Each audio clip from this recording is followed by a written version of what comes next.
សួស្តីទាំងអស់គ្នាថ្ងៃនេះខ្ញុំមកណែនាំវិជើងគូមួយពីប្រភេទវិជើងគូប្រភេទបាត់ស្មើមាន2ម៉ូតម៉ូតទី1យើងមាន2ពណ៌មានពណ៌សូកូឡានិងពណ៌ខ្មៅម៉ូតទី2អានឹងបាត់ស្មើដូចគ្នាមាន2ពណ៌ដូចគ្នាមានពណ៌សូកូឡានិងពណ៌ខ្មៅដូចគ្នាពីម៉ូតហ្នឹងពីស្អាតមែនទែនអានឹងជាសិក្សាតែជាប្រភេទស្បែកគោវិជើងគូប្រភេទហ្នឹងយើងអាចពាក់ជំនួសវិជើងបាត់តាបានដែរបងប្អូនមកយើងមកមើលម៉ូតទី1គឺអានឹងមានកស៊ូសងខាងស្រួលពាក់ស្រួលដោះចាញ់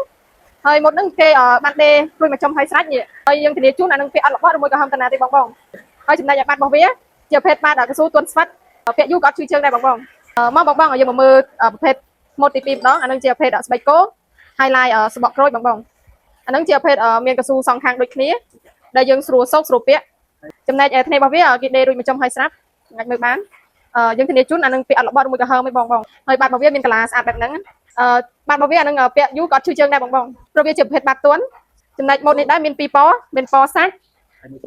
ហើយមួយទៀតជាប្រភេទពណ៌ខ្មៅអរគុណច្រើនបងប្អូនដែលបងបានទស្សនាវីដេអូមួយនេះសម្រាប់បងប្អូនដែលចាប់អារម្មណ៍ម៉ូតមួយណាក៏ដោយថាបងប្អូនមានការបញ្ចុះតម្លៃ 50% ជូននិងព្រីសេវាដឹកជូន25ខែក្រុងមានត្រឹមតែប៉ុណ្្នឹងយើងមានថែមស្រោមជើងជូនបង3គូអរគុណច្រើនបងប្អូន